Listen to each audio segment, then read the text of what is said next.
का है रूपा खाइबो के तोप दी आज एक दो जन हो राजा लो जो शिवानी जो अरे साझा हिस्से करे बड़ नीचा लगला कि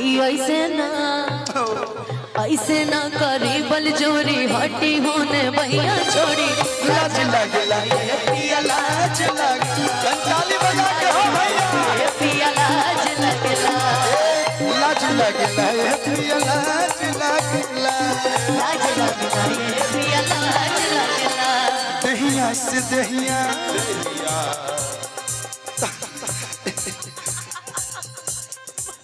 रोमांटिक फीलिंग जो आता है ना खत्म हो जाता है मन करता है कि हम कुछ कह दें तो कह दे भाई के तो करे भाई टोपी लगा के बुझाता कि नागिन नचावे आइल बने नागिन न होई तो एक अनुपमा नागिन बड़ी है सात धार्मिक बड़ी है कहे के बा हो देहिया से देहिया तनी सटे दना पहिली हम मिला तनी पटे दना अरे साझा हिस्से गड़बड़ मिजाज लगला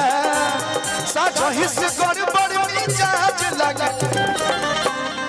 ऐसे ना करी बल जोरी हटी होने भैया छोड़ी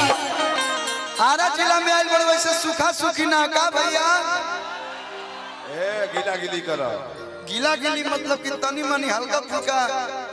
कमर हिलेला हो कमर हिलेला दे ढीला करे के बाद ढीला करे के बाद भैया असली रंगदार एरिया में लायदार एरिया में आ जाई बड़ू एजा ले साइन भइल कि हर जगह फाइन भइल ए जले साइन होई तो सगरे के फाइन माफ हो जाई ये वैसे भी आपका आरा जिला से काफी प्रेम है अरे गोरखपुर भोजपुर में होना से अरे साझा हिस्से गड़बड़ मिजाज लगला ऐसे ना करी बल जोरी हटी होने भैया छोड़ी लाज लगला ये पिया लाज लगला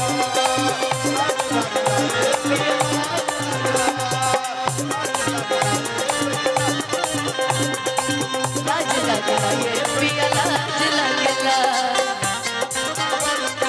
खून भरा हो हटा जानी साट जादू सीना से हटा जानी साट जादू सीना से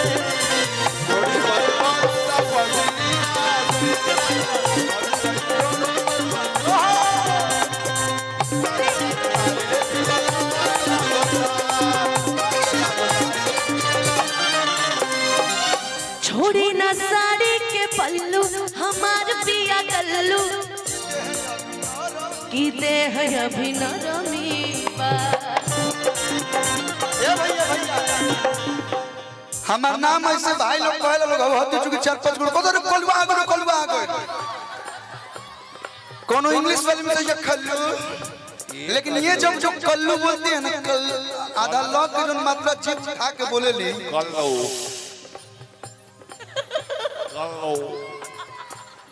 बुझाता रोबोट बोला था रोबोट के पाहुन मुन्ना बर्मन भैया बुझाता एआई के आवाज में बोला रोबोट का पाहुन है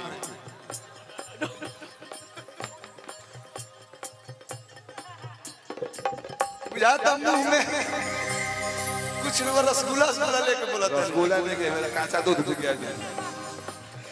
थोड़ा एक बार लाइन गाइएगा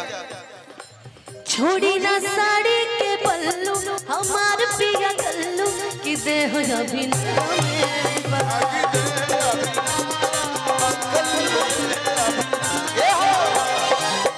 बियाह हो गइल बने तो जो नहीं साथ कल्लू कहत रहनु इनको होके होके हो गइल बा ये जीवन भर हम पलू ना छोड़ती लेकिन आज तो हर न कवनो बहाना चली रस चूसे द भवरा के कांच कली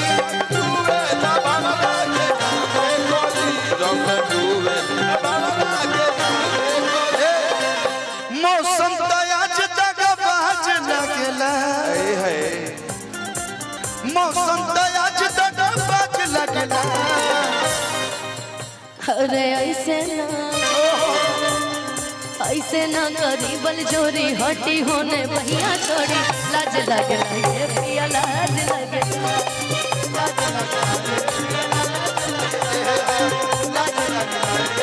भैया एगो अनुपमा जी के साथ हम गाना गोले बनी काफी रील्स पे ट्रेंड करता मेजर में आइएगा हरिया मामा के बगिया में कमना के भगिया जगवालू गोरिया आगे पीछे डोला तारा बकु बकु बोला तारा बुझे ना दर्द राज सब खोला तारा सच्ची में छुआ तो एकदम कुछ कुछ होके लगा था हमरा ने रोवा खार हो जाए जय मामा मामा मामा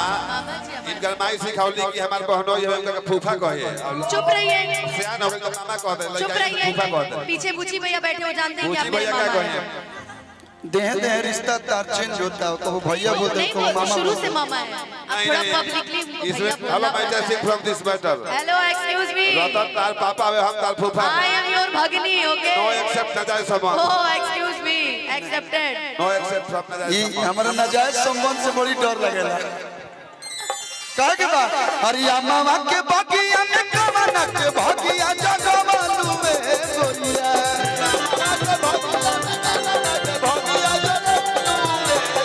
अरे कहां में ओढ़नी बिछावलू की दगिया लगवालू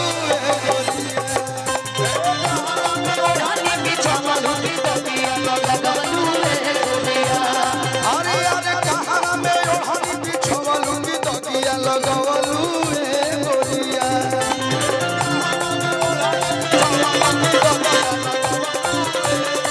अरे ताका ताकी ढेर भई अरे ताका ताकी ढेर भई बोला मिला कब फूल झाड़ी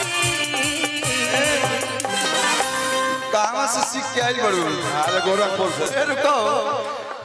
ई जॉब से मिलल बड़ी तब से